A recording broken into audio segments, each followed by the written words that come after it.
Video करत आहे मी. जीवन जगणं म्हणजे खरंच खूप अवघड आहे आणि स्त्रियांना पण खूप अवघड आहे. जय भीम, नमो बुद्धाय. जीवन जगणं म्हणजे खरं जीवनाबद्दल बोलते. जीवन जगणं म्हटलं तर खूप अवघड आहे. आपण जन्म होतो, आईवडिलाच्या इथं लहानाचे मोठे होतो, नंतर शिक्षण वगैरे होतं, नंतर लग्न करून करून दिल्यानंतर घरचे लोक समजून घेणारी असेल ना तर खूप जीवनाचं सोनं होतं. घरची लोक समजून घेत नसतील ना, घर म्हणजे जीवन खूप धुळीला मिळतं.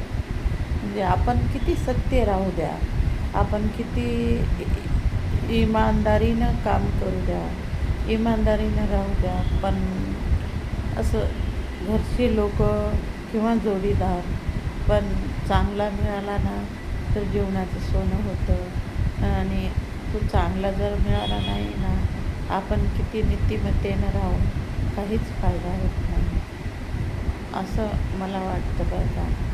आणि आपण किती समजून घेण्याचा प्रयत्न केला तरी स्वतः आपणच किती समजून घ्यायचा असतो. किती समजून घ्या, समजून घेऊन आखरीला माणसाचं मन निराशच होतं. आणि निराश झाल्यामुळं माणूस कोणत्या चांगल्या तरी पदाला जाते, म्हणजे चांगले कर्म तरी करते, नाही तर वाईट तरी कर्म करते. तर खरं त्याच्यावर संस्कार जर चांगले असतील ना तर चांगले संस्कार असतील ना तो चांगल्या पद्धतीनं चांगल्या वळणानं तो जातो, नाहीतर त्याची जीवन धुळीला लागण्यासाठी तयारच होते त्याचं जीवन.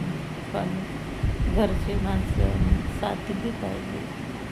आणि खरंच सत्यतेचा मार्ग ना खूप अवघड आहे आणि त्या खूप काटेरी आहे आणि त्या काट्यामधून रस्ता काढायचा असतो. आणि आपण ना त्या काट्यामधून रस्ता काढत जीवनाची वाट शोधत जावं लागतं. आणि आपल्या स्वभावाचा घरचे नातेवाईक फायदा घेतात.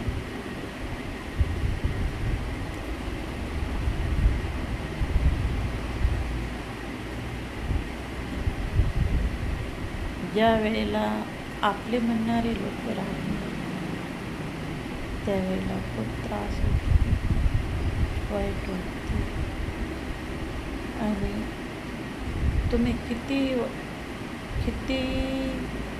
आग्नेतून जा, पण सत्यानं जा, म्हणजे तुम्हाला ना मार्ग आपोआप सापडतो.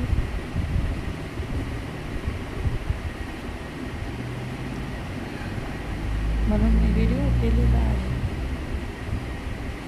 सत्य त्रिकालाबाधी सत्यच असते. सत्याला कोणताच रंग चढत नाही. सत्य असं पांढरं शुभ्र हिऱ्यासारखं सत्य चमकतं.